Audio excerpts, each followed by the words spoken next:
bet you do. What's up, Tom? Good to see you.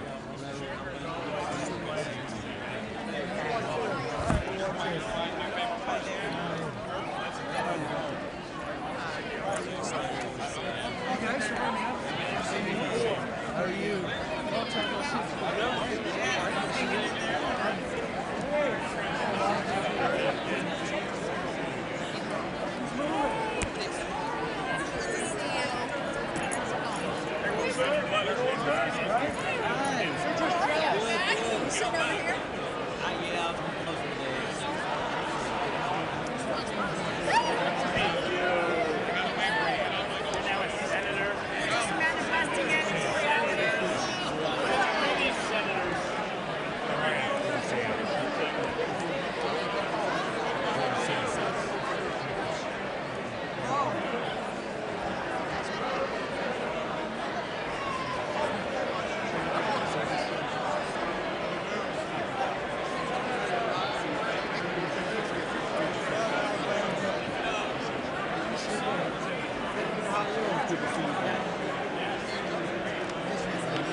Here. What's up, man? How you doing? Good, good. I saw your wife the other day. She was in the White House. Good. Keep it fun. Thanks, man. I appreciate it, man. Good to see you. I'm going this way. Okay, yeah. Sorry, I'll just sit over here. That's hey, man. How are you? Good to see you. Good luck tonight. This is gonna be awesome. Appreciate it so much, man. Hey, so good to see you. Oh, absolutely, absolutely. So, how about you? I'm having a good time. I have an easier job. How's your wife doing now? She's having fun. She's a champion. Good, good. Yeah. Absolutely. Let's do that. They're going to take me the other way. Is that right? Stand here by me. All right. I'll keep you company. We're in the right spot.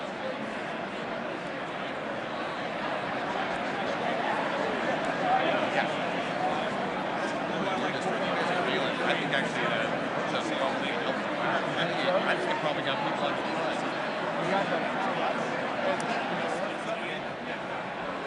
We didn't wear the same time.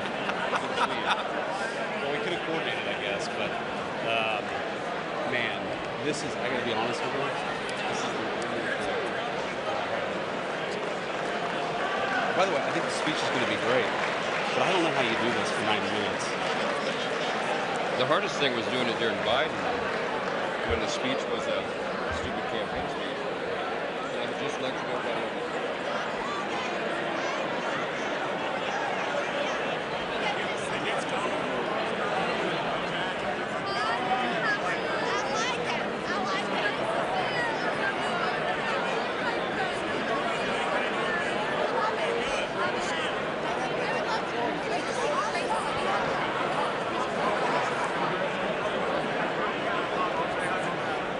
Hi, Tyler. Hey, Ashley, Moody, good to see you.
session will come to order.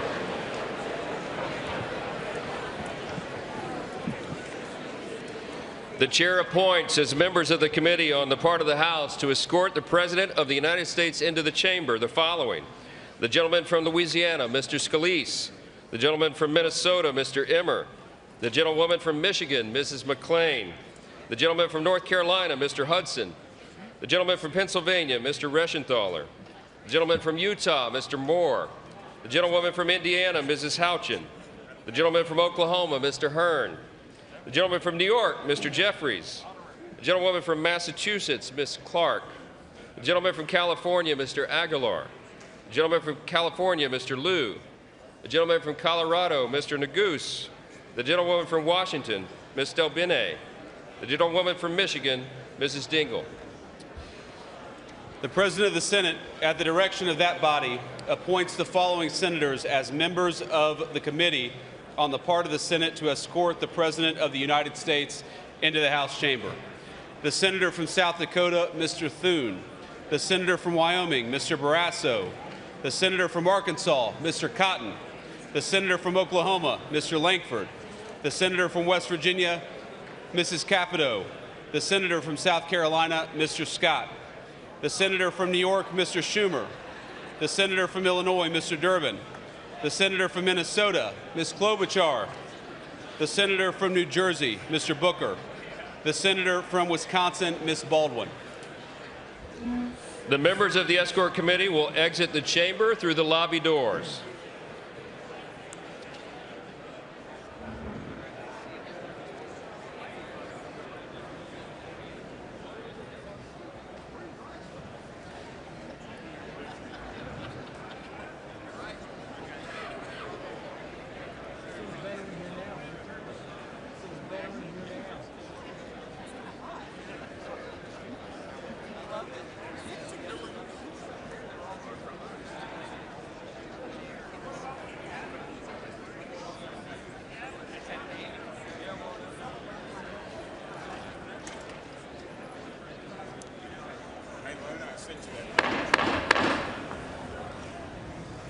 Mr. Speaker, the Dean of the Diplomatic Corps.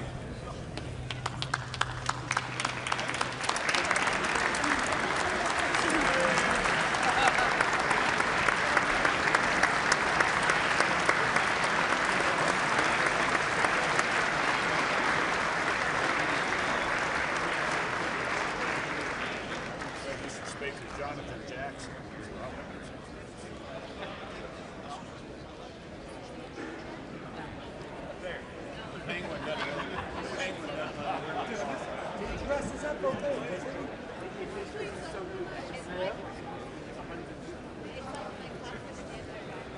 My wife loves this gray suit. I hate it, but I wear it. She's seen me on TV. I'm a blazer, man.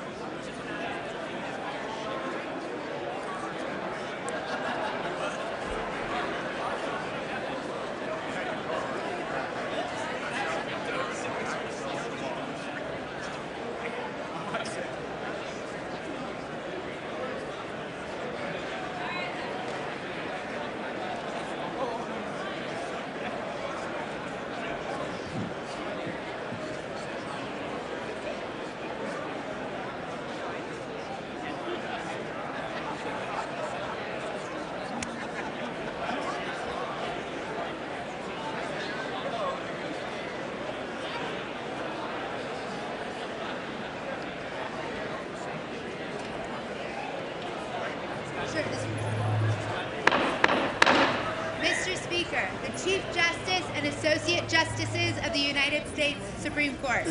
That's great.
Speaker, the President's Cabinet.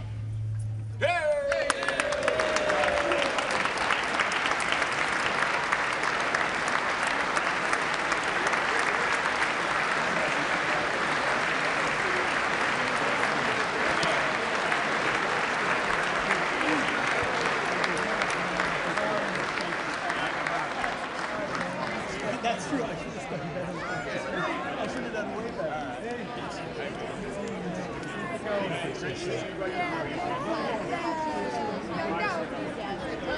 Secretary, can't wait to connect with you. We have so much to talk about. Yes.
Mr. Speaker, the President of the United States.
Thank you.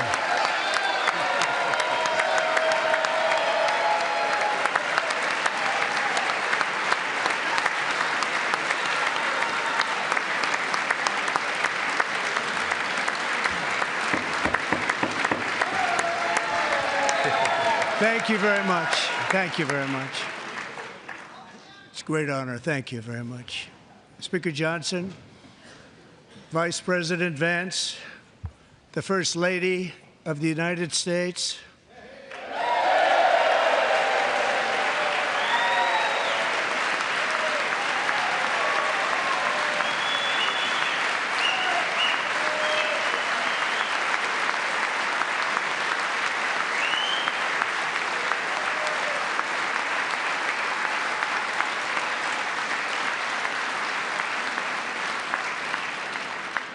members of the United States Congress, thank you very much. And to my fellow citizens, America is back.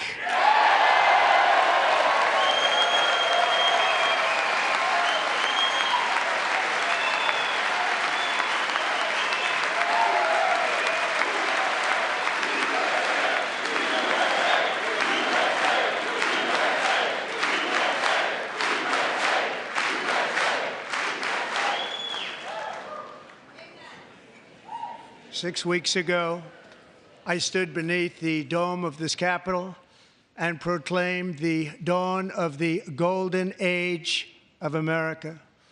From that moment on, it has been nothing but swift and unrelenting action to usher in the greatest and most successful era in the history of our country.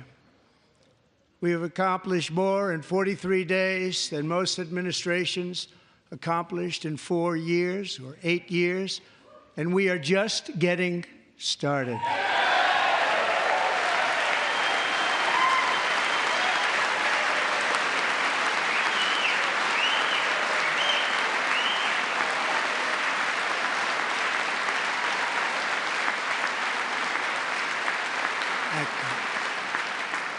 I return to this chamber tonight to report that America's momentum is back, our spirit is back, our pride is back, our confidence is back, and the American dream is surging bigger and better than ever before.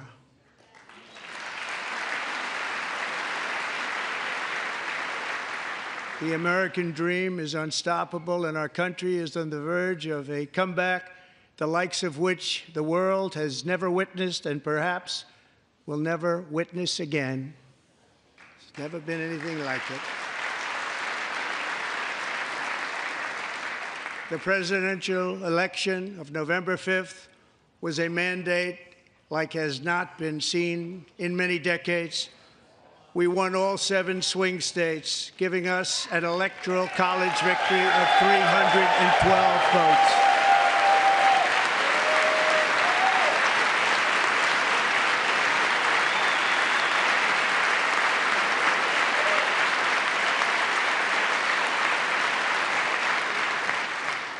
We won the popular vote by big numbers and won counties in our country.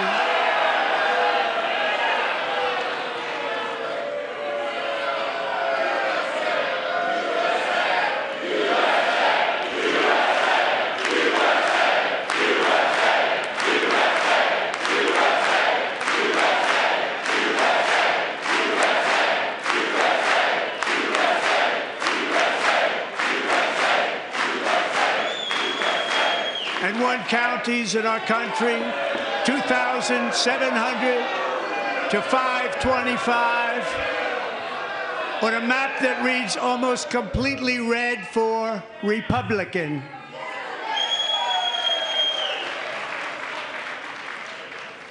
Now, for the first time in modern history, more Americans believe that our country is headed in the right direction than the wrong direction. In fact, it's an astonishing record, 27-point swing, the most ever.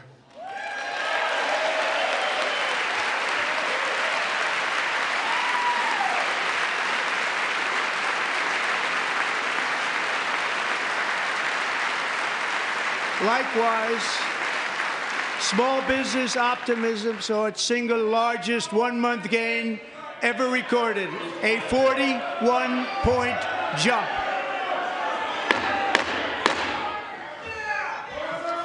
Members are directed to uphold and maintain decorum in the House and to cease any further disruptions.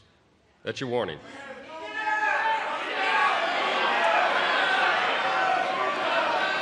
Members are engaging in willful and continuing breach of decorum, and the chair is prepared to direct the Sergeant-at-Arms to restore order to the joint session.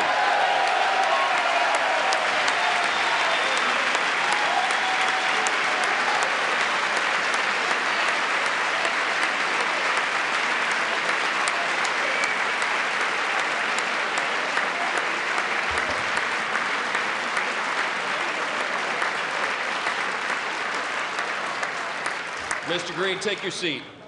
Take your seat, sir. Take your seat.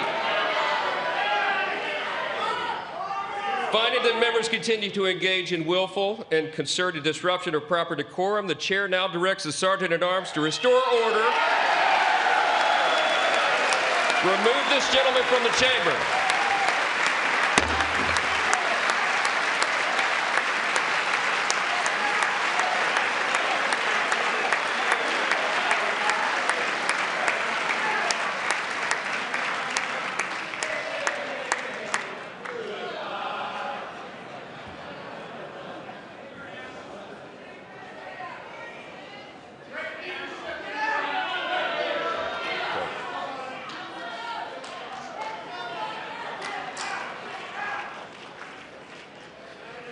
Members are directed to uphold and maintain decorum in the House. Mr. President, you continue. Thank you. Over the past 6 weeks, I have signed nearly 100 executive orders and taken more than 400 executive actions, a record to restore common sense, safety, optimism, and wealth all across our wonderful land. The people elected me to do the job, and I'm doing it.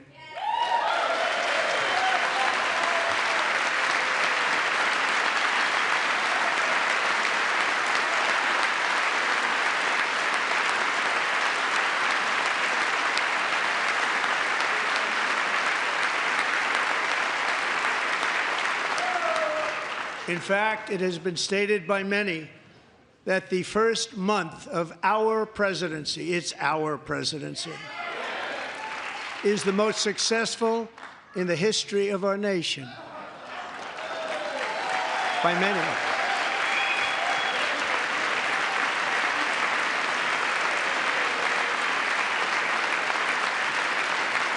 And what makes it even more impressive is that, do you know who number 2 is? George Washington. How about that? How about that? I don't know about that list, but we'll take it. Within hours of taking the oath of office, I declared a national emergency on our southern border, and I deployed the U.S. military and Border Patrol to repel the invasion of our country.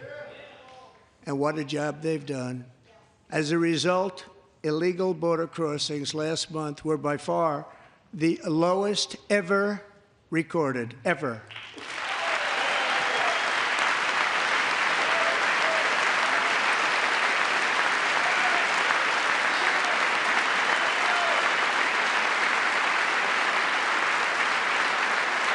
They heard my words and they chose not to come. Much easier that way. In comparison, under Joe Biden, the worst president in American history, there were hundreds of thousands of illegal crossings a month, and virtually all of them, including murderers, drug dealers, gang members, and people from mental institutions and insane asylums, were released into our country. Who would want to do that? This is my 5th such speech to Congress. And once again, I look at the Democrats in front of me, and I realize there is absolutely nothing I can say to make them happy or to make them stand or smile or applaud. Nothing I can do. I could find a cure to the most devastating disease, a disease that would wipe out entire nations, or announce the answers to the greatest economy in history or the stoppage of crime to the lowest levels ever recorded. And these people sitting right here will not clap, will not stand, and certainly will not cheer for these astronomical achievements. They won't do it, no matter what. Five times I've been up here. It's very sad, and it just shouldn't be this way.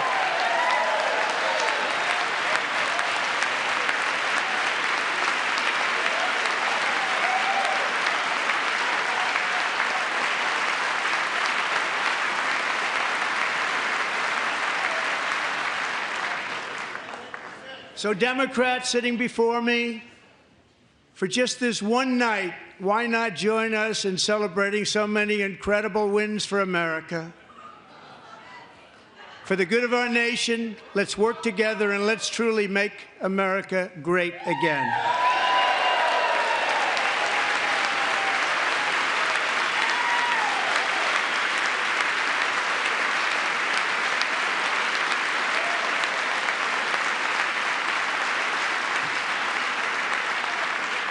Every day, my administration is fighting to deliver the change America needs to bring a future that America deserves, and we're doing it. This is a time for big dreams and bold action. Upon taking office, I imposed an immediate freeze on all federal hiring, a freeze on all new federal regulations, and a freeze on all foreign aid.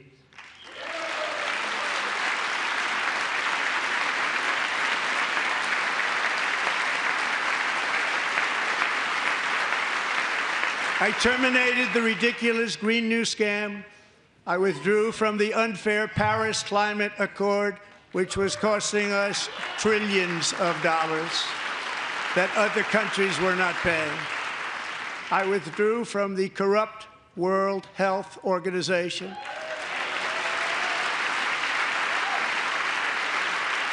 And I also withdrew from the anti-American UN Human Rights Council.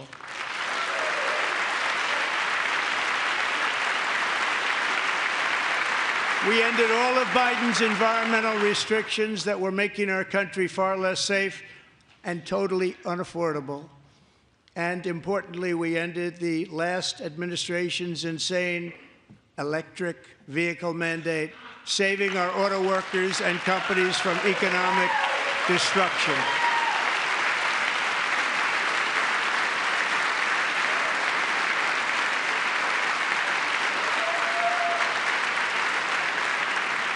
To unshackle our economy, I have directed that for every one new regulation, 10 old regulations must be eliminated, just like I did in my very successful first term.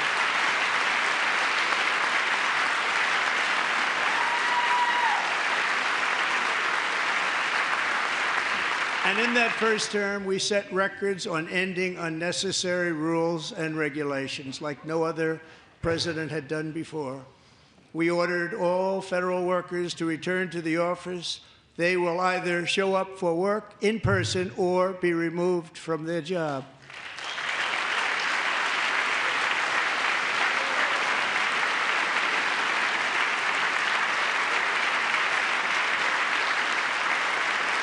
And we have ended weaponized government where, as an example, a sitting president is allowed to viciously prosecute his political opponent, like me. How did that work out? Not too good. Not too good.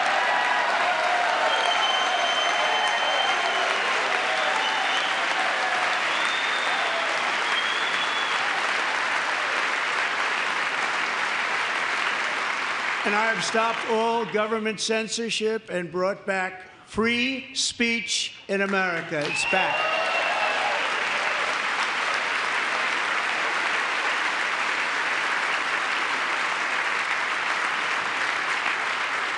And 2 days ago, I signed an order making English the official language of the United States of America.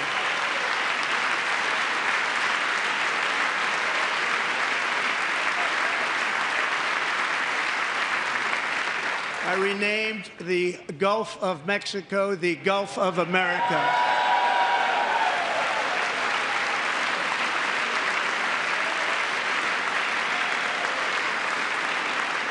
And likewise, I renamed, for a great president, William McKinley, Mount McKinley again. Beautiful Alaska. We love Alaska. We've ended the tyranny of so-called diversity, equity, and inclusion policies all across the entire federal government and indeed the private sector and our military. And our country will be woke no longer.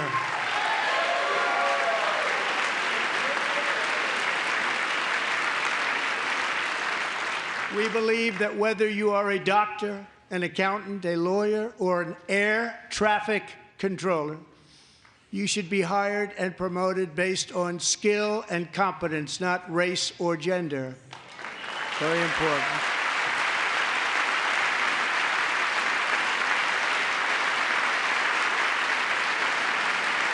You should be hired based on merit. And the Supreme Court, in a brave and very powerful decision, has allowed us to do so. Thank you. Thank you very much. Thank you. We have removed the poison of critical race theory from our public schools, and I signed an order making it the official policy of the United States government that there are only two genders, male and female.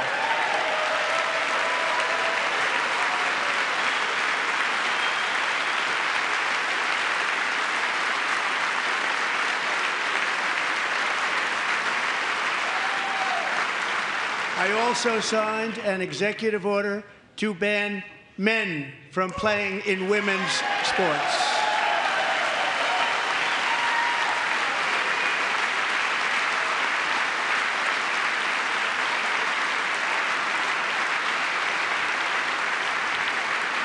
Three years ago, Peyton McNabb was an all-star high school athlete, one of the best, preparing for a future in college sports.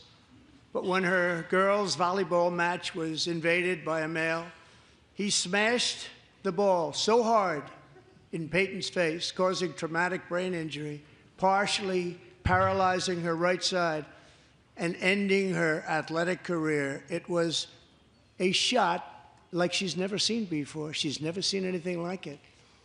Peyton is here tonight in the gallery, and Peyton, from now on, schools will kick the men off the girls' team, or they will lose all federal funding.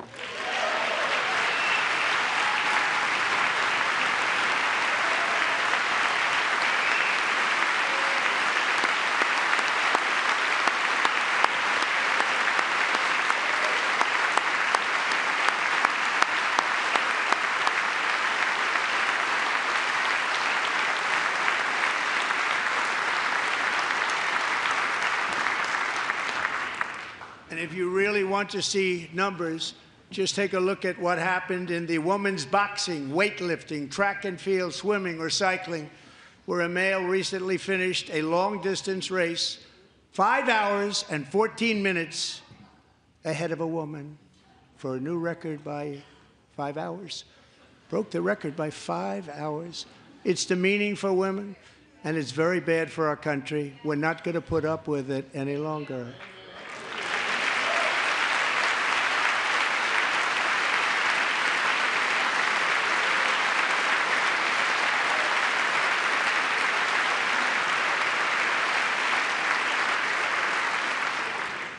What I have just described is only a small fraction of the common sense revolution that is now, because of us, sweeping the entire world. Common sense has become a common theme, and we will never go back. Never. Never going to let that happen. Among my very highest priorities is to rescue our economy and get dramatic and immediate relief to working families. As you know, we inherited from the last administration an economic catastrophe and an inflation nightmare. Their policies drove up energy prices, pushed up grocery costs, and drove the necessities of life out of reach for millions and millions of Americans. They've never had anything like it. We suffered the worst inflation in 48 years, but perhaps even in the history of our country. They're not sure. As president, I'm fighting every day to reverse this damage and make America affordable again.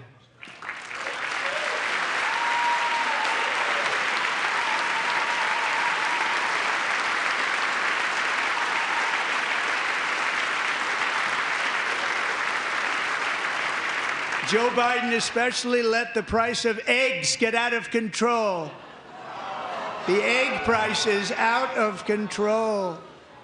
And we're working hard to get it back down. Secretary, do a good job on that. You inherited a total mess from the previous administration.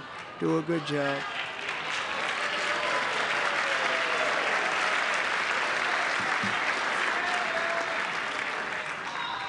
A major focus of our fight to defeat inflation is rapidly reducing the cost of energy. The previous administration cut the number of new oil and gas leases by 95%, slowed pipeline construction to a halt, and closed more than 100 power plants. We are opening up many of those power plants right now.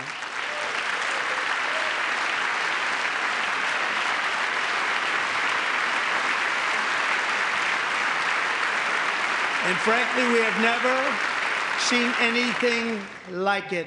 That's why on my first day in office, I declared a national energy emergency. As you've heard me say many times, we have more liquid gold under our feet than any nation on earth, and by far. And now I fully authorize the most talented team ever assembled to go and get it. It's called Drill, Baby, Drill.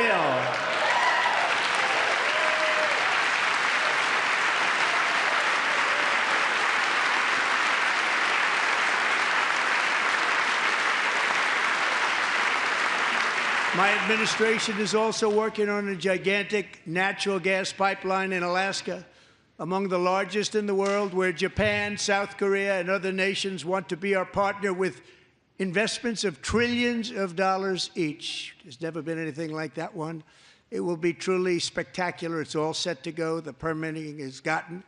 And later this week, I will also take historic action to dramatically expand production of critical minerals and rare earths here in the USA.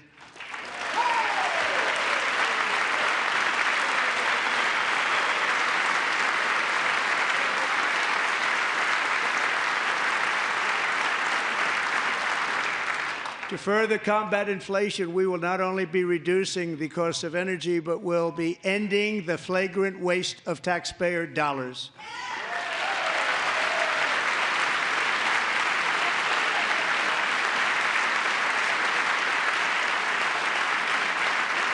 And to that end, I have created the brand new Department of Government Efficiency, DOGE. Perhaps you've heard of it. Perhaps.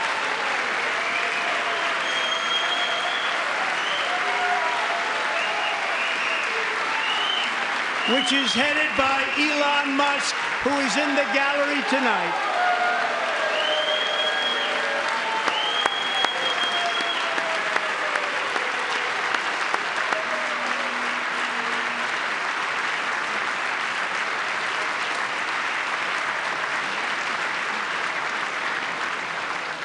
Thank you, Elon. He's working very hard. He didn't need this. He didn't need this. Thank you very much. We appreciate it. Everybody here, even this side, appreciates it, I believe. They just don't want to admit that. Just listen to some of the appalling waste we have already identified. $22 billion from HHS to provide free housing and cars for illegal aliens. $45 million for diversity, equity, and inclusion scholarships in Burma. $40 million to improve the social and economic inclusion of sedentary migrants. Nobody knows what that is. $8 million to promote LGBTQI+ in the African nation of Lesotho, which nobody has ever heard of. $60 million for indigenous peoples and Afro-Colombian empowerment in Central America. $60 million. $8 million for making mice transgender. This is real. $32 million for a left-wing propaganda operation in Moldova. $10 million for male circumcision in Mozambique. $20 million for the Arab Sesame Street in the Middle East. It's a program. $20 million for a program.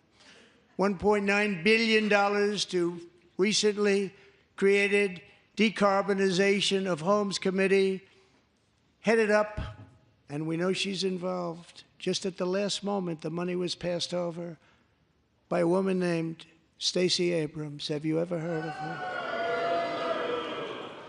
A $3.5 million consulting contract for lavish fish monitoring. $1.5 million for voter confidence in Liberia. $14 million for social cohesion in Mali. $59 million for illegal alien hotel rooms in New York City. He's a real estate developer. He's done very well. $250,000 to increase vegan local climate action innovation in Zambia. $42 million for social and behavior change in Uganda. $14 million for improving public procurement in Serbia. $47 million for improving learning outcomes in Asia. Asia's doing very well with learning. We know what we're doing. We should use it ourselves. And $101 million for DEI contracts at the Department of Education. The most ever paid, nothing even like it. Under the Trump administration, all of these scams, and they're far worse, but I didn't think it was appropriate to talk about them. They're so bad. Many more have been found out and exposed and swiftly terminated by a group of very intelligent, mostly young people, headed up by Elon, and we appreciate it. We found hundreds of billions of dollars of fraud.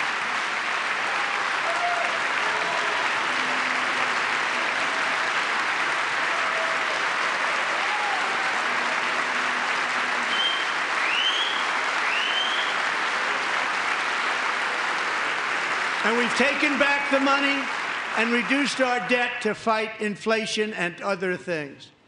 Taken back a lot of that money. We got it just in time. This is just the beginning. The Government Accountability Office, a federal government office, has estimated annual fraud of over $500 billion in our nation, and we are working very hard to stop it. We're going to. We're also identifying shocking levels of incompetence and probable fraud in the Social Security program for our seniors, and that our seniors and people that we love rely on. Believe it or not, government databases list 4.7 million Social Security members from people aged 100 to 109 years old.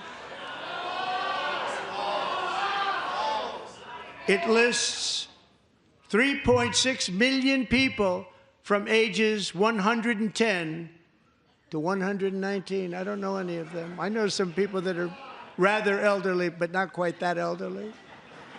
3.47 million people from ages 120 to 129.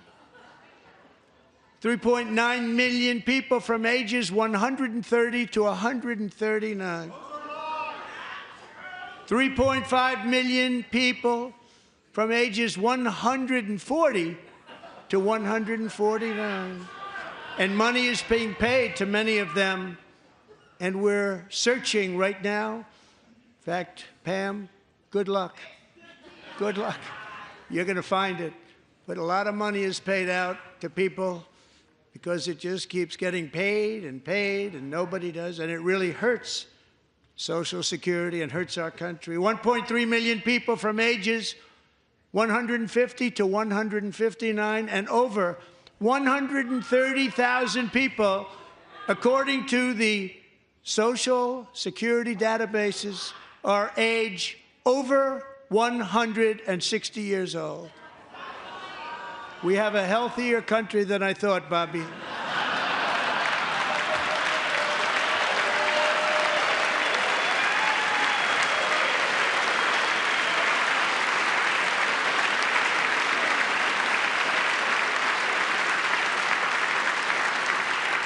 Including, to finish, 1,039 people between the ages of 220 and 229, one person between the age of 240 and 249, and one person is listed at 360 years of age.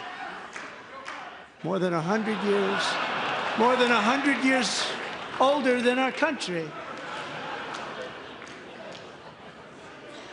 But we're going to find out where that money's going, and it's not going to be pretty. By slashing all of the fraud, waste, and theft we can find, we will defeat inflation, bring down mortgage rates, lower car payments and grocery prices, protect our seniors, and put more money in the pockets of American families.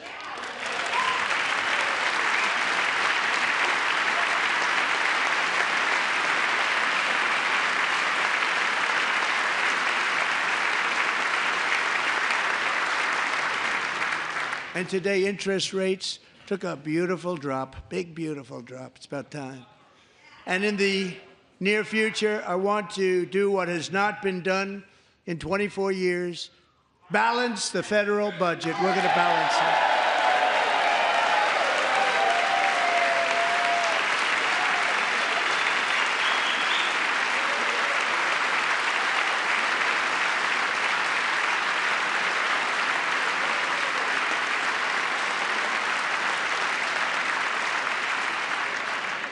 With that goal in mind, we have developed in great detail what we are calling the Gold Card, which goes on sale very, very soon. For $5 million, we will allow the most successful job-creating people from all over the world to buy a path to U.S. citizenship. It's like the green card, but better and more sophisticated. And these people will have to pay tax in our country. They won't have to pay tax from where they came. The money that they've made, you wouldn't want to do that, but they have to pay tax, create jobs. They'll also be taking people out of colleges and paying for them so that we can keep them in our country instead of having them being forced out. Number one, at the top school, as an example, being forced out and not being allowed to stay and create tremendous numbers of jobs and great success for a company out there. So while we take out the criminals, killers, traffickers, and child predators who are allowed to enter our country under the open border policy of these people, the Democrats, the Biden administration, the open border insane policies that you've allowed to destroy our country, we will now bring in brilliant, hardworking, job-creating people. They're going to pay a lot of money, and we're going to reduce our debt with that money.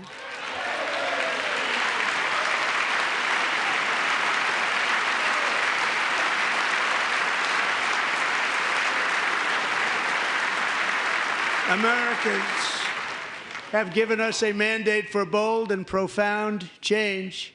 For nearly 100 years, the federal bureaucracy has grown until it has crushed our freedoms, ballooned our deficits, and held back America's potential in every possible way. The nation founded by pioneers and risk-takers now drowns under millions and millions of pages of regulations and debt. Approvals that should take 10 days to get instead take 10 years, 15 years, and even 20 years before you're rejected. Meanwhile, we have hundreds of thousands of federal workers who have not been showing up to work. My administration will reclaim power from this unaccountable bureaucracy, and we will restore true democracy to America again.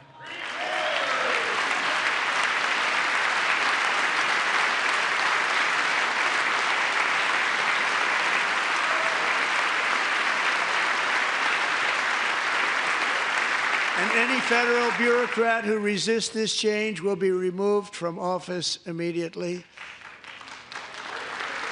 Because we are draining the swamp. It's very simple. And the days of rule by unelected bureaucrats are over.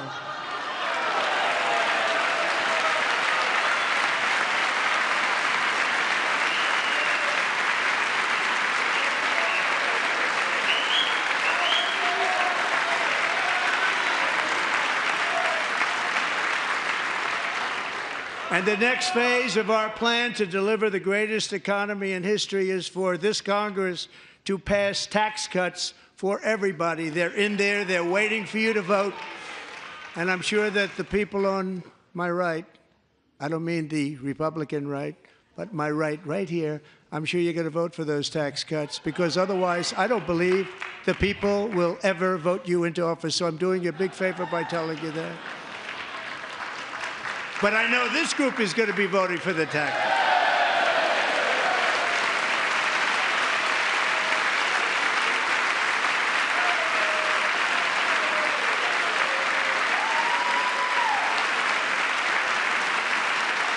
Thank you. It's a very, very big part of our plan. We had tremendous success in our first term with it. A very big part of our plan. We're seeking permanent income tax cuts all across the board. And to get urgently needed relief to Americans hit especially hard by inflation, I'm calling for no tax on tips, no tax on overtime, and no tax on Social Security benefits for our great seniors.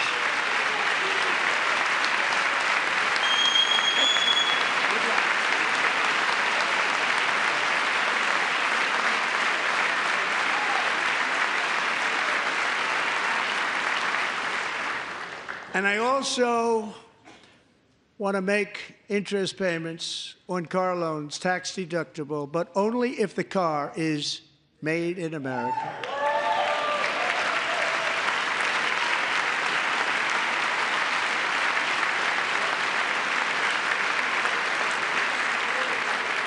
And by the way, we're going to have growth in the auto industry like nobody's ever seen. Plants are opening up all over the place. Deals are being made. Never seen. That's a combination of the election win and tariffs. It's a beautiful word, isn't it? That, along with our other policies, will allow our auto industry to absolutely boom. It's going to boom. Spoke to the majors today, all three, the top people, and they're so excited. In fact, already numerous car companies have announced that they will be building massive automobile plants in America, with Honda just announcing a new plant in Indiana, one of the largest anywhere in the world.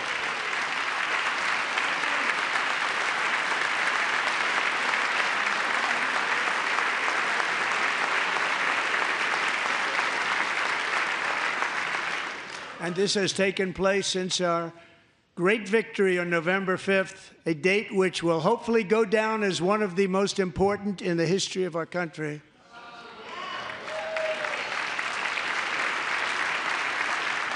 In addition, as part of our tax cuts, we want to cut taxes on domestic production and all manufacturing. And just as we did before, we will provide 100% expensing. It will be retroactive to January 20th, 2025.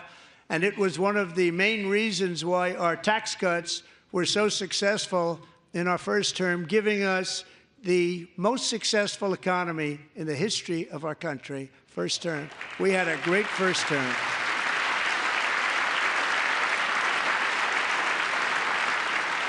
If you don't make your product in America, however, under the Trump administration, you will pay a tariff, and in some cases, a rather large one. Other countries have used tariffs against us for decades, and now it's our turn to start using them against those other countries. On average, the European Union, China, Brazil, India, Mexico, and Canada, have you heard of them? And countless other nations charge us tremendously higher tariffs than we charge them. It's very unfair. India charges us auto tariffs higher than 100%. China's average tariff on our products is twice what we charge them. And South Korea's average tariff is 4 times higher. Think of that, 4 times higher. And we give so much help militarily and in so many other ways to South Korea, but that's what happens. This is happening by friend and foe. This system is not fair to the United States and never was, and so on April 2nd, I wanted to make it April 1st, but I didn't want to be accused of April Fool's Day. That's not, just one day was cost us a lot of money. But we're going to do it in April. I'm a very superstitious person. April 2nd, reciprocal tariffs kick in. And whatever they tariff us, other countries, we will tariff them. That's reciprocal, back and forth. Whatever they tax us, we will tax them. If they do non-monetary tariffs to keep us out of their market, then we will do non-monetary barriers to keep them out of our market.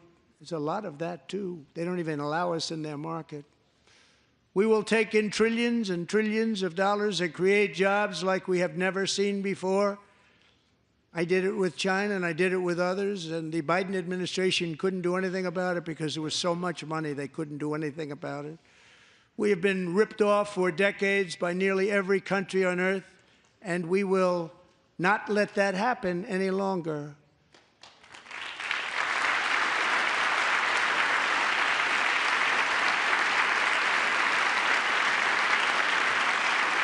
Much has been said over the last 3 months about Mexico and Canada, but we have very large deficits with both of them. But even more importantly, they've allowed fentanyl to come into our country at levels never seen before, killing hundreds of thousands of our citizens and many very young, beautiful people, destroying families. Nobody's ever seen anything like it. They are, in effect, receiving subsidies of hundreds of billions of dollars. We pay subsidies to Canada and to Mexico of hundreds of billions of dollars, and the United States will not be doing that any longer. We're not going to do it any longer.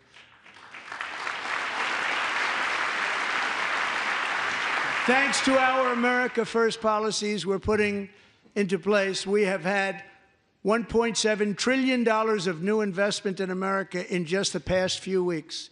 The combination of the election and our economic policies that people of SoftBank, one of the most brilliant anywhere in the world, announced a $200 billion investment. OpenAI and Oracle, Larry Ellison, announced $500 billion investment, which they wouldn't have done if Kamala had won. Apple announced $500 billion investment. Tim Cook called me. He said, I cannot spend it fast enough. It's going to be much higher than that, I believe.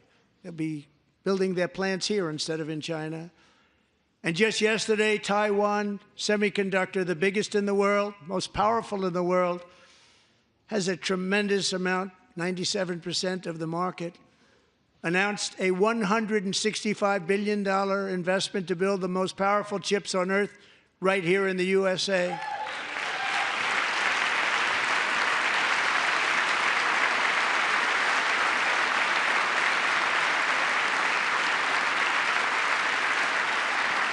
And we're not giving them any money. Your CHIPS Act is a horrible, horrible thing. We give hundreds of billions of dollars, and it doesn't mean a thing. They take our money and they don't spend it. All that meant to them, we're giving them no money. All that was important to them was they didn't want to pay the tariffs, so they came and they're building, and many other companies are coming. We don't have to give them money. We just want to protect our businesses and our people. And they will come because they won't have to pay tariffs if they build in America. So it's very amazing. You should get rid of the CHIP Act, and whatever's left over, Mr. Speaker, you should use it to reduce debt or any other reason you want to.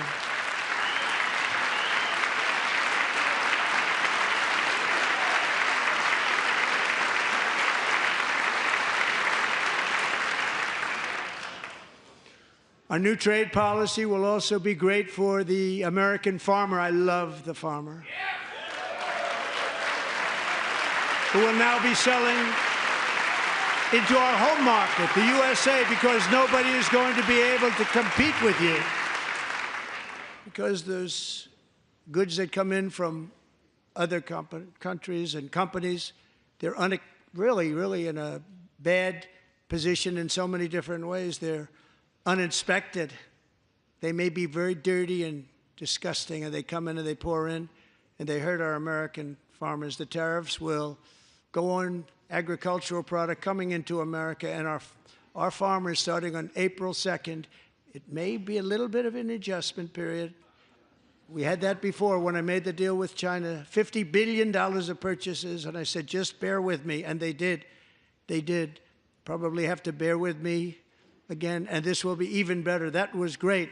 The problem with it was that Biden didn't enforce it. He didn't enforce it. $50 billion of purchases, and we were doing great, but Biden did not enforce it, and it hurt our farmers. But our farmers are going to have a field day right now. So to our farmers, have a lot of fun. I love you too. I love you too. It's all going to happen.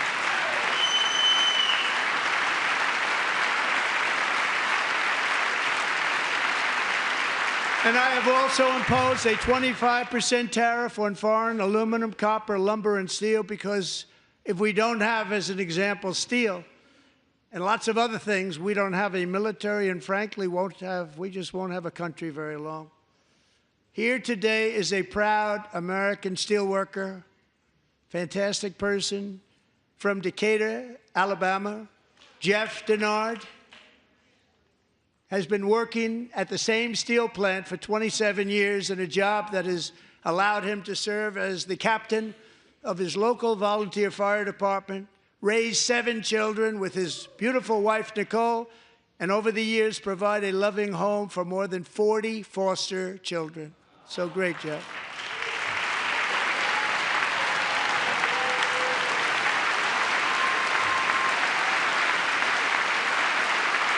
Thank you, Jeff. Thank you, Jeff.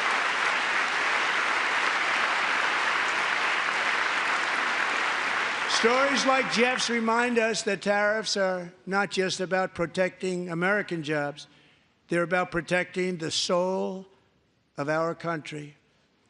Tariffs are about making America rich again and making America great again, and it's happening, and it will happen rather quickly. There'll be a little disturbance, but we're okay with that. It won't be much. No, you're not. Oh. And look where Biden took us, very low, the lowest we've ever been. Jeff, I want to thank you very much. And I also want to recognize another person who has devoted herself to foster care community. She works so hard on it. A very loving person, our magnificent First Lady of the United States.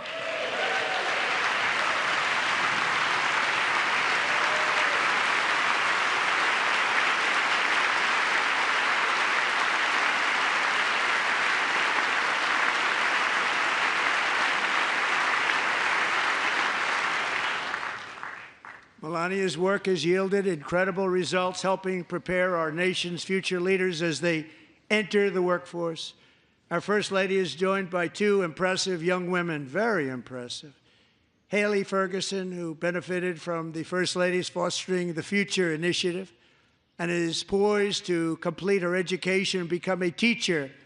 And Elliston Berry, who became a victim of an illicit deepfake image produced by a peer. With Elliston's help, the Senate just passed the Take It Down Act, and this is so important. Thank you very much, John. John Thune, thank you. Stand up, John. Thank you, John.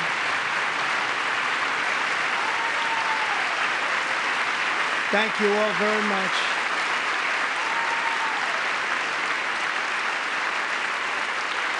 Thank you. And thank you to John Thune and the Senate. Great job. To criminalize the publication of such images online is a terrible, terrible thing. And once it passes the House, I look forward to signing that bill into law. Thank you. And I'm going to use that bill for myself, too, if you don't mind. Because nobody gets treated worse than I do online. Nobody. That's great. Thank you very much to the Senate. Thank you. But if we truly care about protecting Americans' children, no step is more crucial than securing America's borders. Over the past 4 years, 21 million people poured into the United States. Many of them were murderers, human traffickers, gang members, and other criminals from the streets of dangerous cities all throughout the world. Because of Joe Biden's insane and very dangerous open border policies, they are now strongly embedded in our country, but we are getting them out and getting them out fast.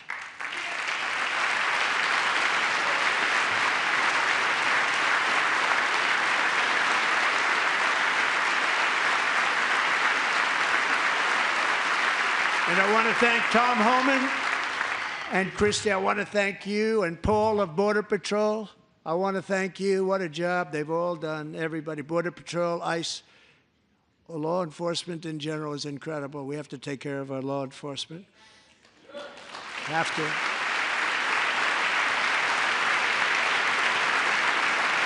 Last year,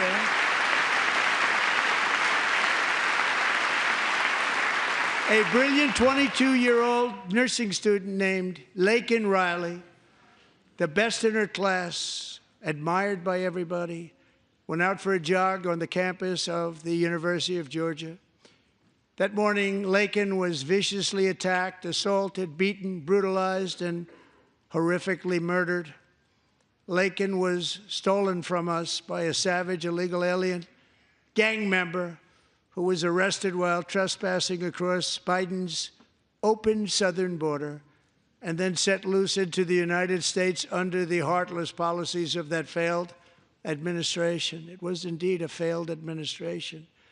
He had then been arrested and released in a Democrat-run sanctuary city, a disaster, before ending the life of this beautiful young angel.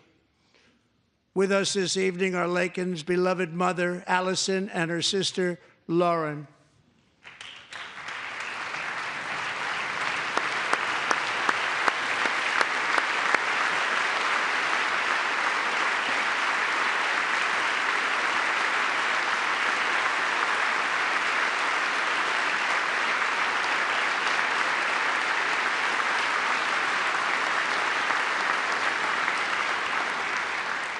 Last year, I told Laken's grieving parents that we would ensure their daughter would not have died in vain.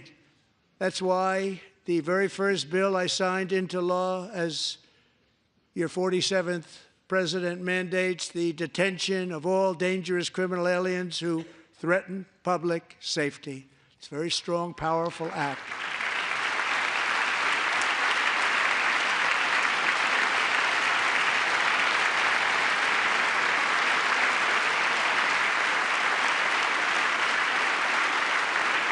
It's called the Laken-Riley Act. So Allison and Lauren, America will never, ever forget our beautiful Laken Hope Riley.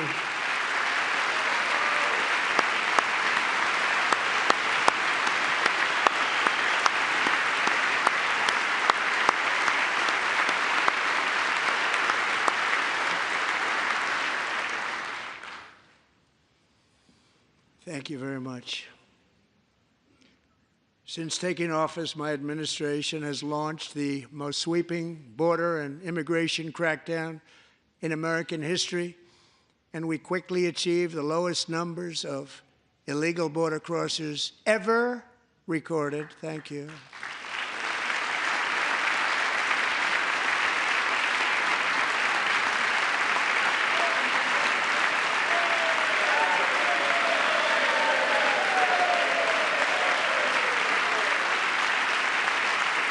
The media and our friends in the Democrat Party kept saying we needed new legislation, we must have legislation to secure the border.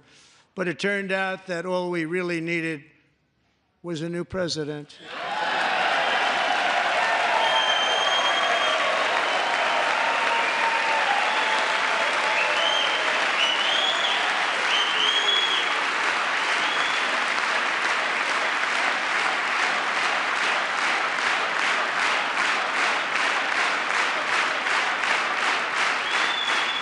Thank you. Joe Biden didn't just open our borders, he flew illegal aliens over them to overwhelm our schools, hospitals, and communities throughout the country.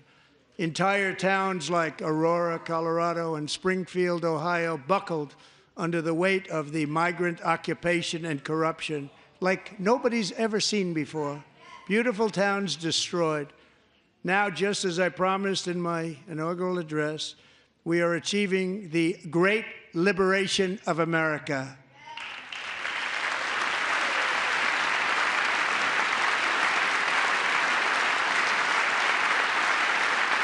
But there still is much work to be done. Here tonight is a woman I have gotten to know, Alexis Nungari from Houston. Wonderful woman. Last June, Alexis's 12-year-old daughter, her precious Jocelyn, walked to a nearby convenience store. She was kidnapped, tied up, assaulted for 2 hours under a bridge, and horrifically murdered. Arrested and charged with this heinous crime are 2 illegal alien monsters from Venezuela, released into America by the last administration through their ridiculous open border. The death of this beautiful 12-year-old girl and the agony of her mother and family touched our entire nation greatly. Alexis, I promised that we would always remember your daughter, your magnificent daughter, and earlier tonight, I signed an order keeping my word to you. One thing I have learned about Jocelyn is that she loved animals so much. She loved nature. Across Galveston Bay, from where Jocelyn lived in Houston, you will find a magnificent national wildlife refuge, a pristine, peaceful, 34,000-acre sanctuary for all of God's creatures on the edge of the Gulf of America. Alexis, moments ago, I formally renamed that refuge in loving memory of your beautiful daughter, Jocelyn. So, Mr. Vice President, if you would, may I have the order?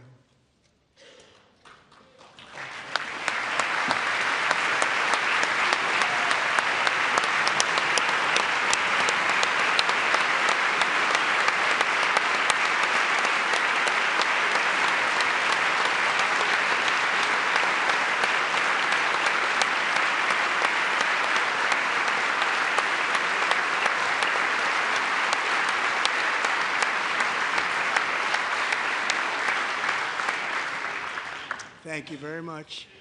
All 3 savages charged with Jocelyn and Lakin's murders were members of the Venezuelan prison gang, the toughest gang, they say, in the world, known as Tren de Aragua. 2 weeks ago, I officially designated this gang, along with MS-13 and the bloodthirsty Mexican drug cartels, as foreign terrorist organizations.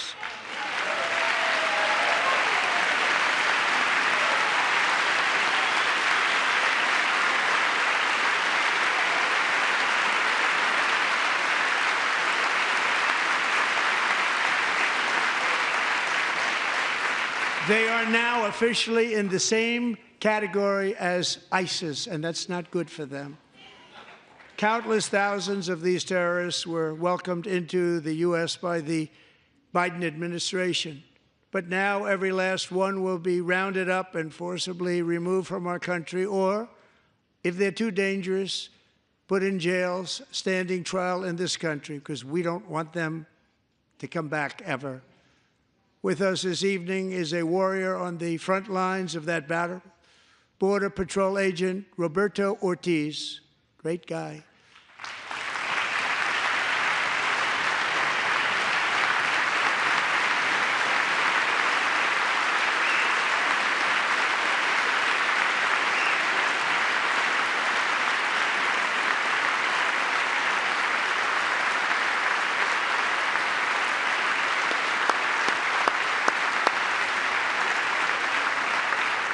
In January, Roberto and another agent were patrolling by the Rio Grande near an area known as Cartel Island. Doesn't sound too nice to me.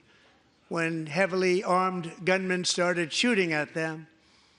Roberto saw that his partner was totally exposed, at great danger, and he leapt into action, returning fire and providing crucial seconds for his fellow agent to seek safety, just barely. I have some of the prints of that event, and it was not good. Agent Ortiz, we salute you for your great courage and for your line of fire that you took and for the bravery that you showed. We honor you, and we will always honor you. Thank you, Roberto, very much.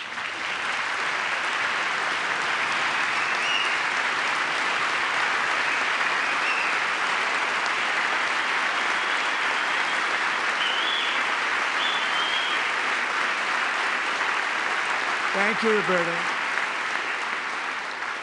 And I actually got to know him on my many calls to the border. He's a great gentleman. The territory to the immediate south of our border is now dominated entirely by criminal cartels that murder, rape, torture, and exercise total control. They have total control over a whole nation, posing a grave threat to our national security. The cartels are waging war on America, and it's time for America to wage war on the cartels, which we are doing.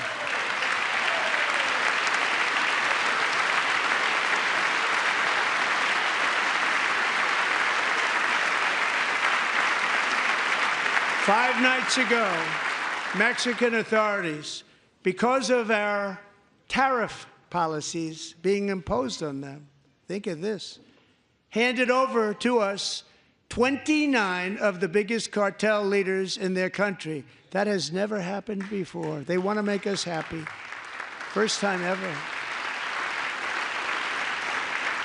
But we need Mexico and Canada to do much more than they've done, and they have to stop the fentanyl and drugs pouring into the USA. They're going to stop it. I have sent Congress a detailed funding request laying out exactly how we will eliminate these threats to protect our homeland and complete the largest deportation operation in American history, larger even than current record holder President Dwight D. Eisenhower, a moderate man, but someone who believed very strongly in borders. Americans expect Congress to send me this funding without delay so I can sign it into law. So, Mr. Speaker, John Thune, both of you, I hope you're going to be able to do that, Mr. Speaker. Thank you. Mr. Leader, thank you. Thank you very much. And let's get it to me. I'll sign it so fast, you won't even believe it.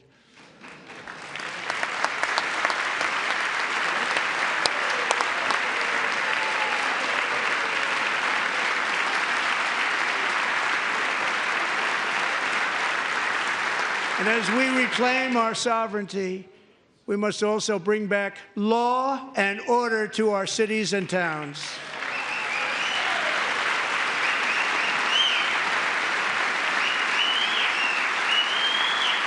In recent years, our justice system has been turned upside down by radical left lunatics. Many jurisdictions virtually ceased enforcing the law against dangerous repeat offenders while weaponizing law enforcement against political opponents like me.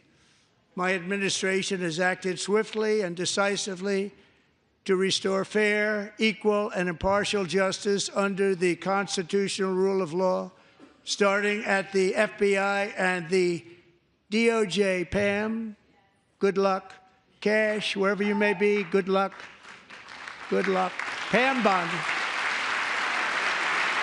Good luck. So important. Going to do a great job. Cash, thank you. Thank you, Cash.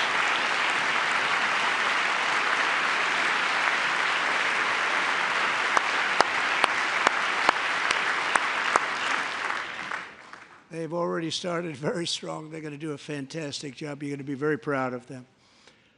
We're also once again giving our police officers the support, protection, and respect they so dearly deserve. They have to get it.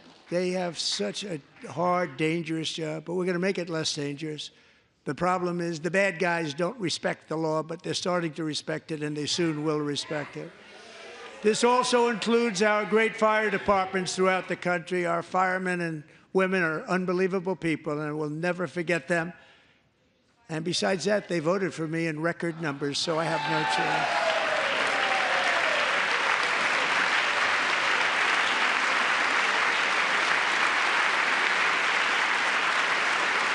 One year ago this month, 31-year-old New York police officer Jonathan Diller, unbelievably wonderful person and a great officer, was gunned down at a traffic stop on Long Island. I went to his funeral. The vicious criminal charged with his murder had 21 prior arrests, and they were rough arrests, too. He was a real bad one. The thug in the seat next to him had 14 prior arrests and went by the name of Killer. He was Killer. He killed other people, they say, a lot of them. I attended Officer Diller's service, and when I met his wife and one-year-old son, Ryan, it was very inspirational, actually. His widow's name is Stephanie, and she is here tonight. Stephanie, thank you very much, Stephanie. Thank you very much.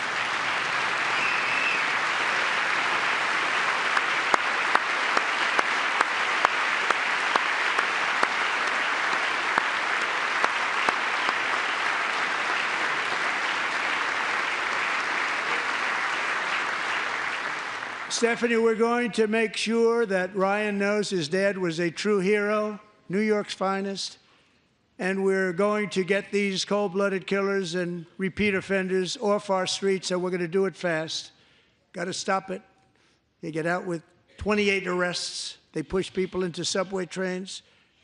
They hit people over the head, back of the head with baseball bats. We got to get them out of here.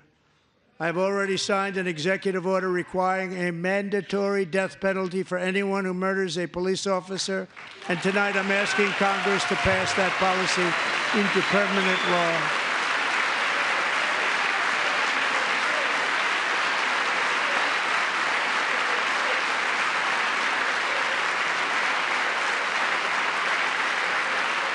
I'm also asking for a new crime bill getting tough on repeat offenders while enhancing protections for America's police officers so they can do their jobs without fear of their lives being totally destroyed.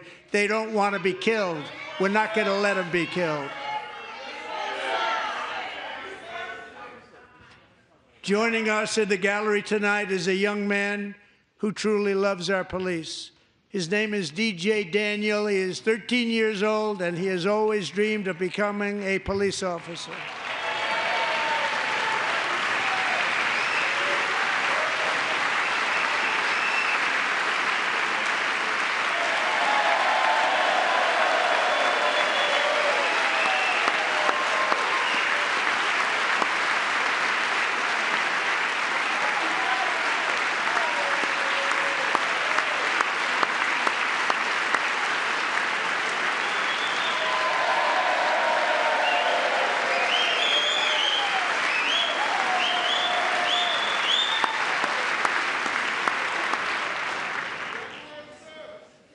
But in 2018, DJ was diagnosed with brain cancer.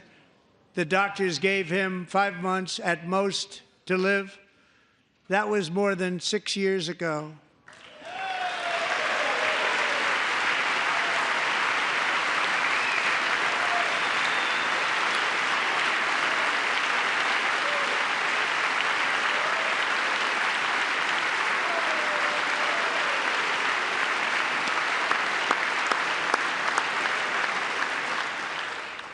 Since that time, DJ and his dad have been on a quest to make his dream come true, and DJ has been sworn in as an honorary law enforcement officer, actually a number of times. The police love him, the police departments love him. And tonight, DJ, we're going to do you the biggest honor of them all. I am asking our new Secret Service Director, Sean Curran, to officially make you an agent of the United States Secret Service.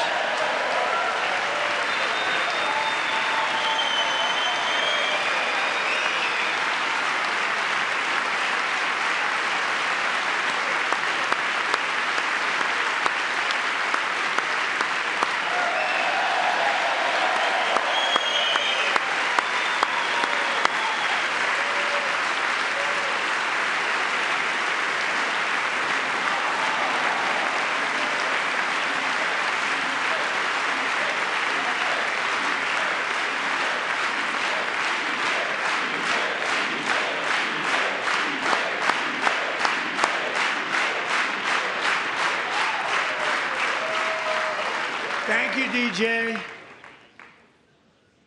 DJ's doctors believe his cancer likely came from a chemical he was exposed to when he was younger. Since 1975, rates of child cancer have increased by more than 40%. Reversing this trend is one of the top priorities for our new presidential commission to make America healthy again, chaired by our new Secretary of Health and Human Services, Robert F. Kennedy, Jr.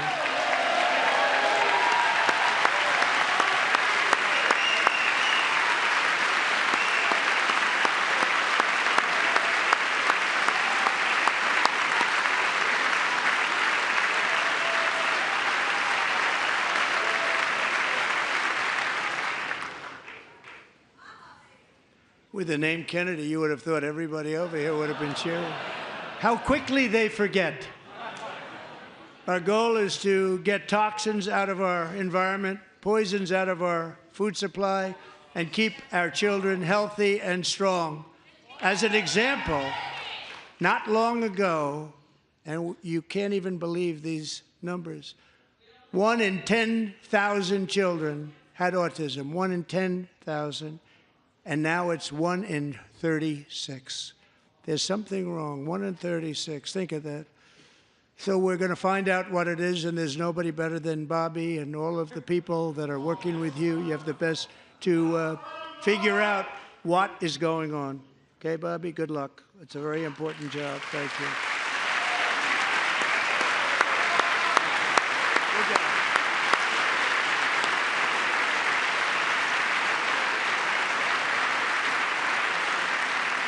Thank you. My administration is also working to protect our children from toxic ideologies in our schools. A few years ago, January Littlejohn and her husband discovered that their daughter's school had secretly socially transitioned their 13-year-old little girl. Teachers and administrators conspired to deceive January and her husband while encouraging her daughter to use a new name and pronouns. They, them pronoun, actually, all without telling January, who is here tonight and is now a courageous advocate against this form of child abuse. January, thank you. Thank you. Thank you very much.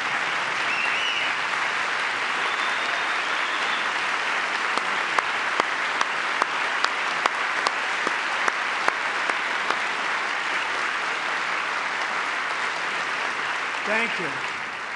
Stories like this are why, shortly after taking office, I signed an executive order banning public schools from indoctrinating our children with transgender ideology.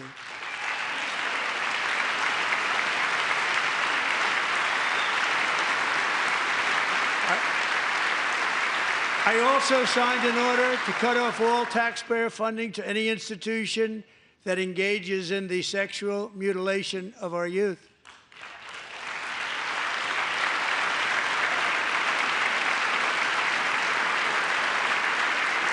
And now I want Congress to pass a bill permanently banning and criminalizing sex changes on children and forever ending the lie that any child is trapped in the wrong body. This is a big lie.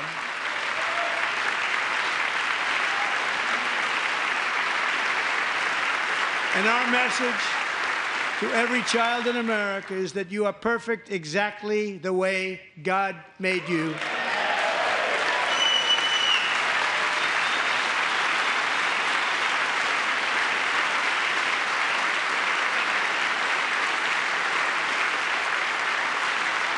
Because we're getting wokeness out of our schools and out of our military, and it's already out, and it's out of our society. We don't want it.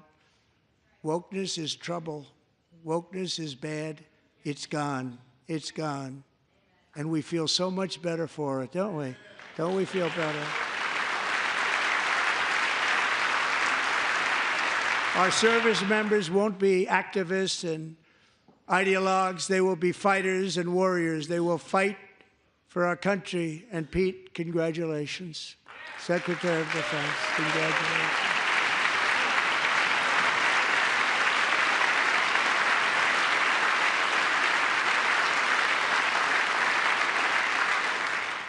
And he's not big into the woke movement, I can tell you. I know him well. I am pleased to report that in January, the U.S. Army had its single best recruiting month in 15 years, and that all armed services are having among the best recruiting results ever in the history of our services. What a difference.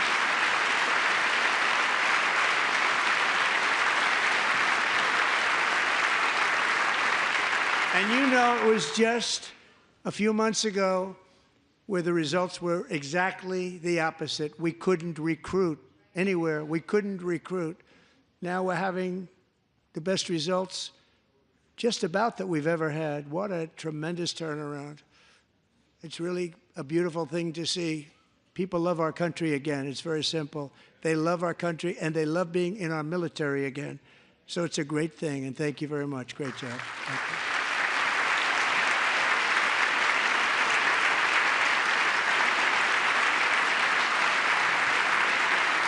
We're joined tonight by a young man, Jason Hartley, who knows the weight of that call of duty.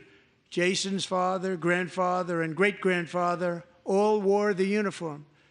Jason tragically lost his dad, who was also a Los Angeles County Sheriff's deputy when he was just a boy, and now he wants to carry on the family legacy of service. Jason is a senior in high school, a 6-letter varsity athlete, a really good athlete, they say, a brilliant student with a 4.46, that's good, GPA. And his greatest dream is to attend the U.S. Military Academy at West Point.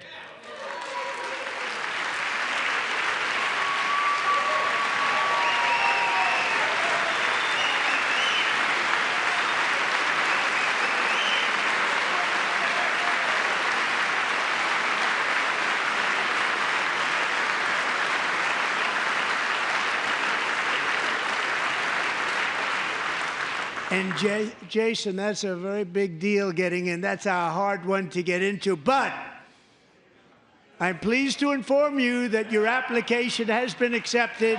You will soon be joining the Corps of Cadets.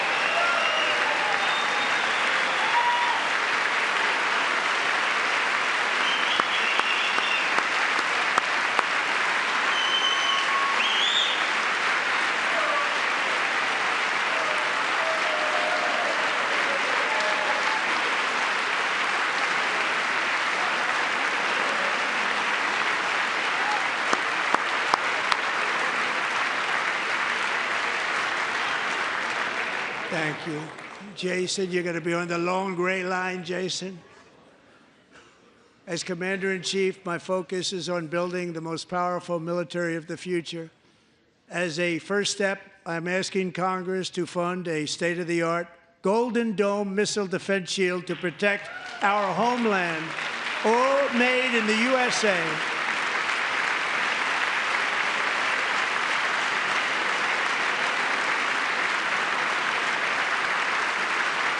And Ronald Reagan wanted to do it long ago, but the technology just wasn't there, not even close. But now we have the technology. It's incredible, actually. And other places, they have it. Israel has it. Other places have it. And the United States should have it too, right, Tim, right? They should have it too. So I want to thank you. But it's a very, very important. This is a very dangerous world. We should have it. We want to be protected, and we're going to protect our citizens like never before. To boost our defense industrial base, we are also going to resurrect the American shipbuilding industry, including commercial shipbuilding and military shipbuilding.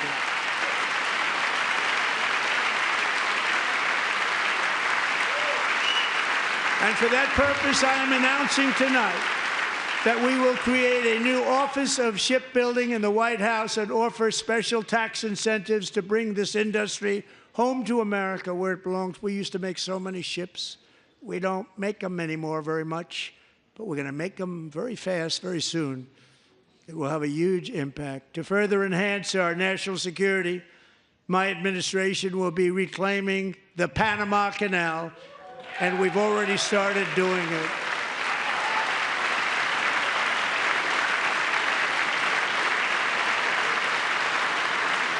Just today, a large American company announced they are buying both ports around the Panama Canal and lots of other things having to do with the Panama Canal and a couple of other canals. The Panama Canal was built by Americans for Americans, not for others, but others could use it. But it was built at tremendous cost of American blood and treasure. 38,000 workers died building the Panama Canal. They died of malaria. They died of snake bites and mosquitoes. Not a nice place to work. They paid them very highly to go there, knowing there was a 25% chance that they would die. The most expensive project also that was ever built in our country's history, if you bring it up to modern day costs. It was given away by the Carter administration for $1, but that agreement has been violated very severely. We didn't give it to China. We gave it to Panama, and we're taking it back.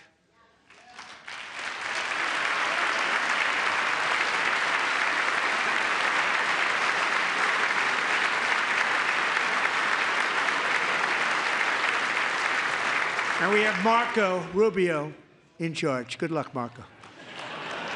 Now, we know who to blame if anything goes wrong. Marco's been amazing, and he's going to do a great job. Think of it. He got 100 votes. You know, he was approved with actually 99, but the 100th was this gentleman, and I feel very certain. So let's assume he got 100 votes. And I'm either very, very happy about that or I'm very concerned about it. But he's already proven. I mean, he's a great gentleman. He's respected by everybody, and we appreciate you voting for Marco. He's going to do a fantastic job. Thank you. Thank you. He's doing a great job. Great job. And I also have a message tonight for the incredible people of Greenland.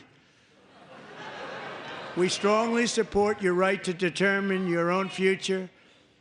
And if you choose, we welcome you into the United States of America. We need Greenland for national security and even international security, and we're working with everybody involved to try and get it. But we need it really for international world security, and I think we're going to get it. One way or the other, we're going to get it. We will keep you safe. We will make you rich, and together we will take Greenland to heights like you have never thought possible before. It's a very small population, but very, very large piece of land and very, very important for military security. America is once again standing strong against the forces of radical Islamic terrorism. 3.5 years ago, ISIS terrorists killed 13 American service members and countless others in the Abbey Gate bombing during the disastrous and incompetent withdrawal from Afghanistan.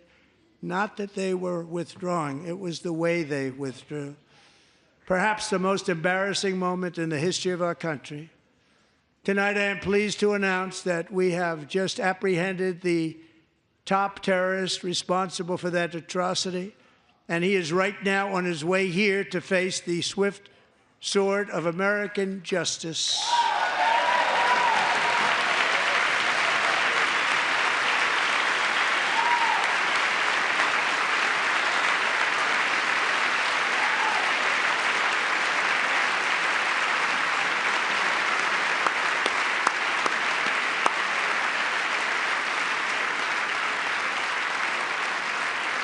And I want to thank especially the government of Pakistan for helping arrest this monster. This was a very momentous day for those 13 families who I actually got to know very well, most of them, whose children were murdered, and the many people that were so badly, over 42 people, so badly injured on that fateful day in Afghanistan. What a horrible day. Such incompetence was shown that when Putin saw what happened, I guess he said, wow, maybe this is my chance. That's how bad it was. Should have never happened. Grossly incompetent people. I spoke to many of the parents and loved ones, and they're all in our hearts tonight. Just spoke to them on the phone. We had a big call. Every one of them called, and everybody was on the line, and they did nothing but cry with happiness. They were very happy, as happy as you can be under those circumstances. Their child, brother, sister, son, daughter was killed for no reason whatsoever. In the Middle East, we're bringing back our hostages from Gaza. In my first term, we achieved one of the most groundbreaking peace agreements in generations, the Abraham Accords.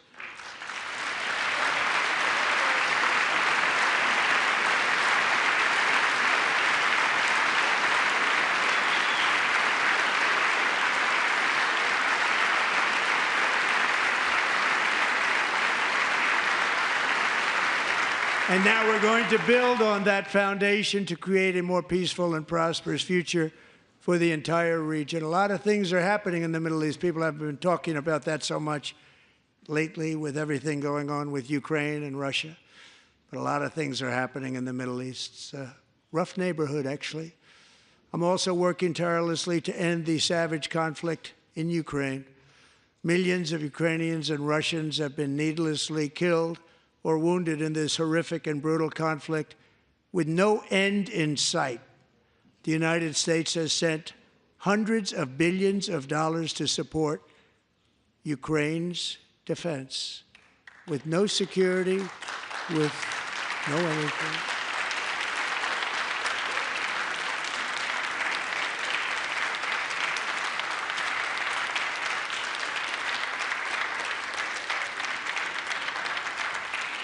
Do you want to keep it going for another 5 years? Yeah, you would say Pocahontas says yes.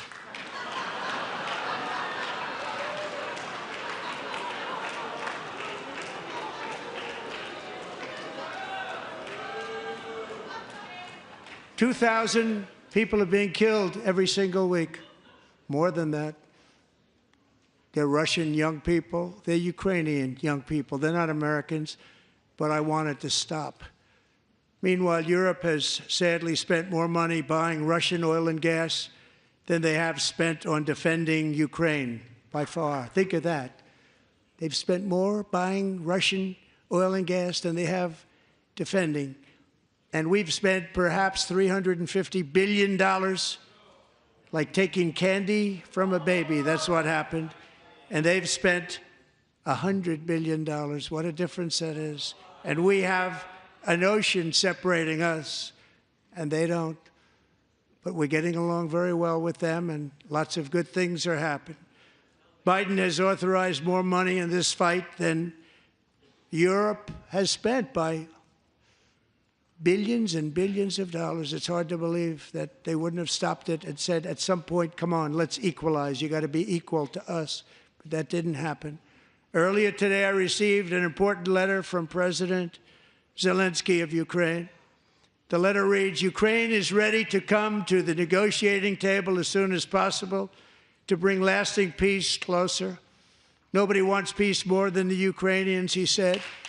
My team and I stand ready to work under President Trump's strong leadership to get a peace that lasts.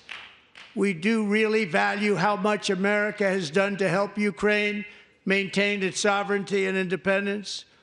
Regarding the agreement on minerals and security, Ukraine is ready to sign it at any time that is convenient for you.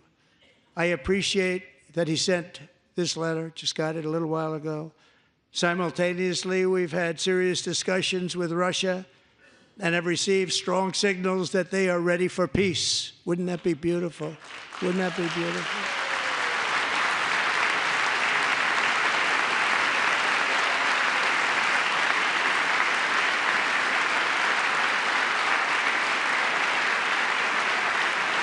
Wouldn't that be beautiful?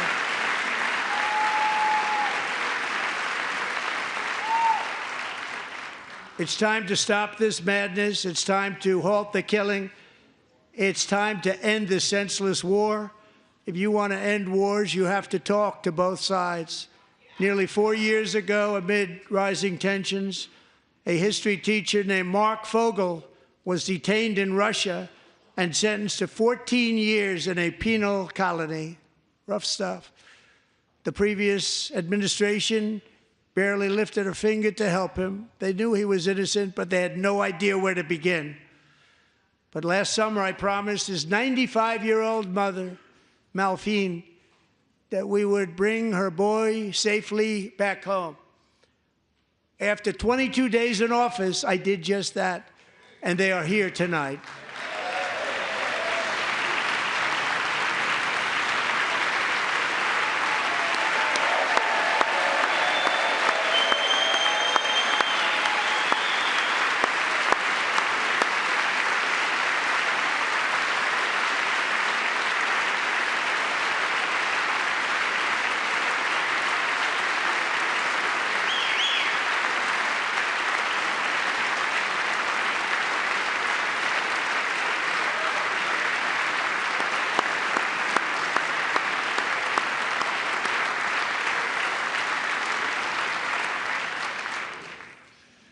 To Mark and his great mom, we are delighted to have you safe and sound and with us.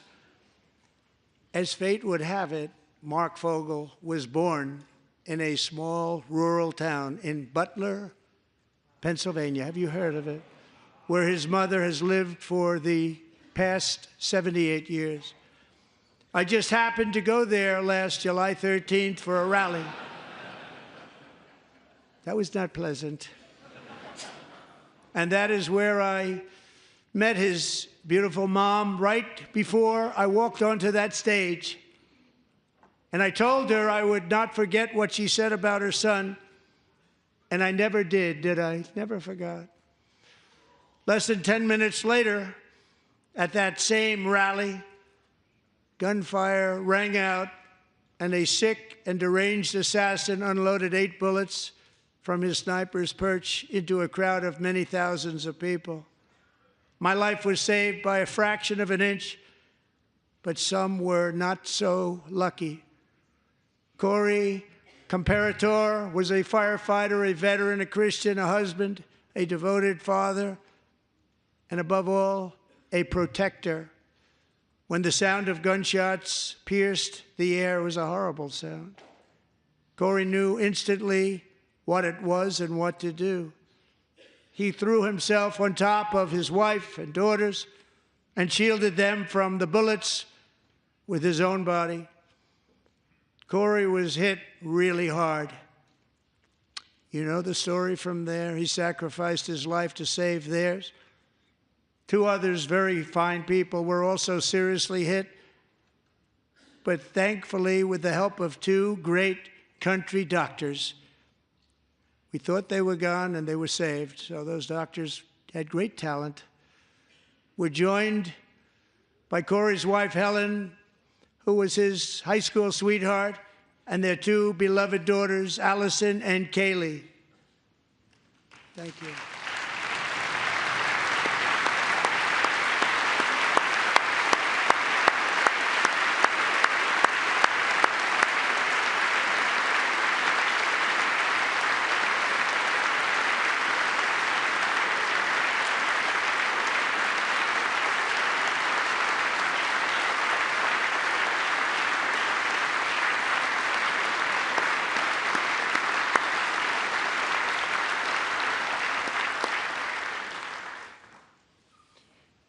To Helen, Allison, and Kaylee, Corey is looking down on his 3 beautiful ladies right now, and he is cheering you on. He loves you.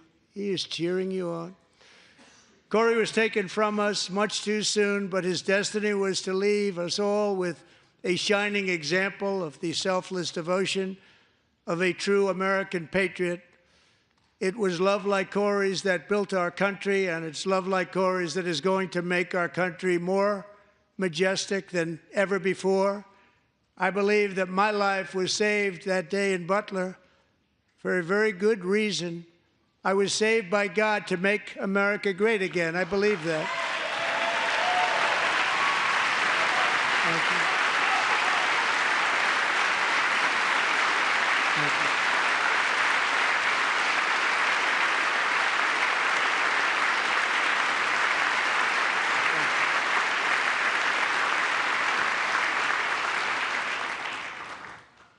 Thank you very much. From the patriots of Lexington and Concord to the heroes of Gettysburg and Normandy, from the warriors who crossed the Delaware to the trailblazers who climbed the Rockies, and from the legends who soared at Kitty Hawk to the astronauts who touched the moon, Americans have always been the people who defied all odds, transcended all dangers, made the most extraordinary sacrifices, and did whatever it took to defend our children, our country, and our freedom. And as we have seen in this chamber tonight, that same strength, faith, love, and spirit is still alive and thriving in the hearts of the American people. Despite the best efforts of those who would try to censor us, silence us, break us, destroy us, Americans are today a proud, free, sovereign, and independent nation that will always be free, and we will fight for it till death. We will never let anything happen to our beloved country, because we are a country of doers, dreamers, fighters, and survivors. Our ancestors crossed a vast ocean, strode into the unknown wilderness, and carved their fortunes from the rock and soil of a perilous and very dangerous frontier. They chased our destiny across a boundless continent. They built the railroads, laid the highways, and graced the world with American marvels like the Empire State Building, the mighty Hoover Dam, and the towering Golden Gate Bridge. They lit the world with electricity, broke free of the force of gravity, fired up the engines of American industry, vanquished the communists, fascists, and Marxists all over the world, and gave us countless modern wonders sculptured out of iron, glass, and steel. We stand on the shoulders of these pioneers who won and built the modern age, these workers who poured their sweat into the skylines of our cities, these warriors who shed their blood on fields of battle and gave everything they had for our rights and for our freedom. Now it is our time to take up the righteous cause of American liberty. And it is our turn to take America's destiny into our own hands and begin the most thrilling days in the history of our country. This will be our greatest era. With God's help, over the next 4 years, we are going to lead this nation even higher, and we are going to forge the freest, most advanced, most dynamic, and most dominant civilization ever to exist on the face of this earth. We are going to create the highest quality of life, build the safest and wealthiest and healthiest and most vital communities anywhere in the world. We are going to conquer the vast frontiers of science, and we are going to lead humanity into space and plant the American flag on the planet Mars and even far beyond.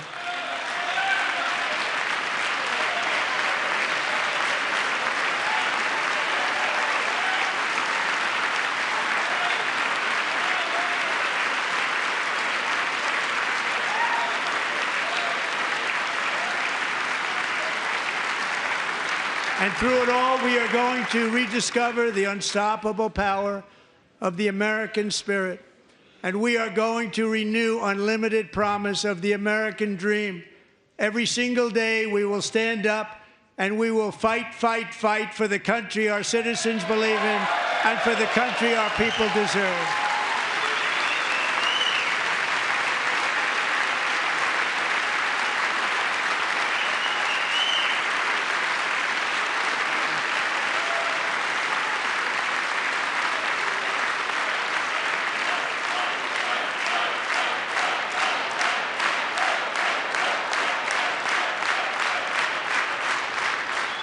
My fellow Americans, get ready for an incredible future, because the golden age of America has only just begun. It will be like nothing that has ever been seen before. Thank you, God bless you, and God bless America.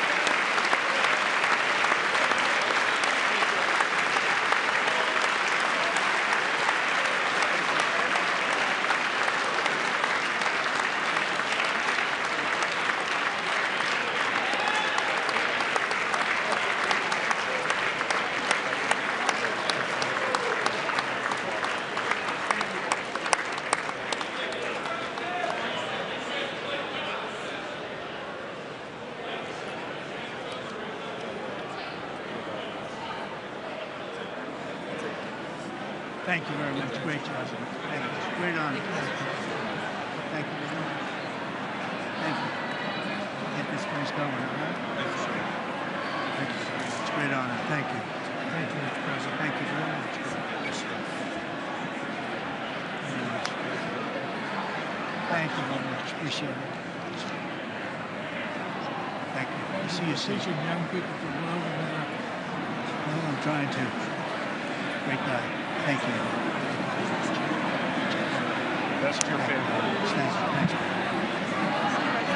Thank you very much. Appreciate it. Howard. Thank you again. Thank you again. Won't forget. So good. Yeah, it's good. So good, sir. Thank you. Thank you. Terrific, Mr. Really good. Really outstanding. Thanks. Thank you. Yes, sir. Thank you. Great job, Mr. President. Thanks. Thank you. Great. Mr. President, one of your best speeches. Thanks again, Mr. President. Thank you, Mr. President. Thanks for the phone call last night, too. Absolutely. You know that. Thank you very much. I'll do it. Just give me the information. I'm not going to get it. Sorry. Thank you, everybody. Great speech. Great speech. Thank you. Best speech ever. Yes. Good. Congratulations. Good job. Can you sign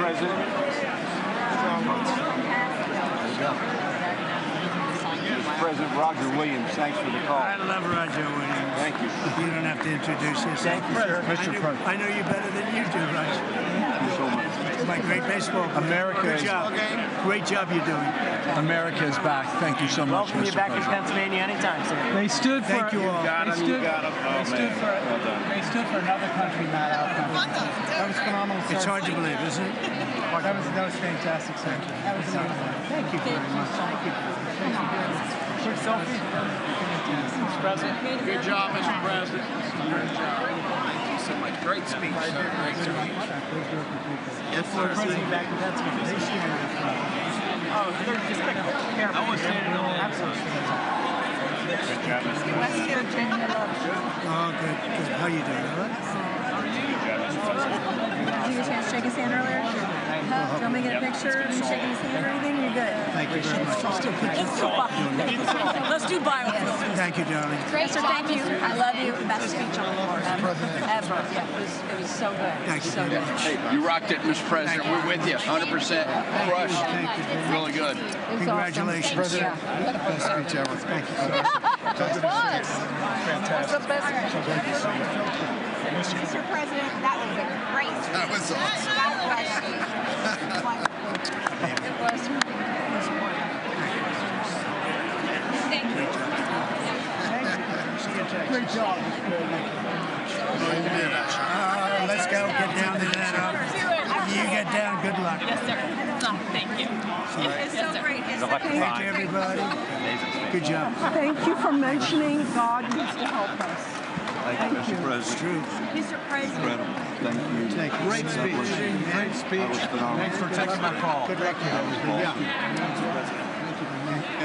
My man. Thank you for standing You strong. really triggered those people. Tremendous, Mr. President. Somebody Thank you. did. Thank you so much. Thanks for the beneficial ownership and this week. That was a good yeah. time. Thanks for mentioning farmers. Well, we love our farmers. Thank you, man. Thank you, Mr. President. You earned this night. Thank you very much. Appreciate it. We're tired. Thank you, man. Proud of you. Thank you, Mr. President. Thank you so much. Thank you. Great again, brother. Thank you. You endorsed me. I'm here for you. I did indeed. You better believe it. Very well I did a done, good sir. endorsement. President, home run. Thank you very much. job. You killed it. Thank you, Mr. President. Thank you, everybody. You did great. Thank you. Good job. Thank Hey, you. great to see you. Slam dunk. You're doing good. Thank you, sir. You did amazing, per usual. Thank you. I'll see you. Thank you. Yes, sir. Thank you. Hey, cheese. Thank you. Love you, Mr. President. Yes. Thank you, everybody. Look at this beautiful Oh, New congressman from Eastern Washington. We've never met. Oh, Michael that's Baumgartner. good. I was one of Mike Leach's best friends. Oh, He that's thinks good. very Oh, highly Mike of you. was- he was great. tremendous. He was a great guy. Great What a speech. great- Great. Thank you. Thank you very much. Mr. Smith, you did a great job. Thank you very much. Home run, Mr. Yes, my President. guy. Home run. Home home run. That was a good one. President, good to see you, sir. Appreciate it. Good job. Good job. Thank you very much. Looking good. Look at him. I need to talk to you about something.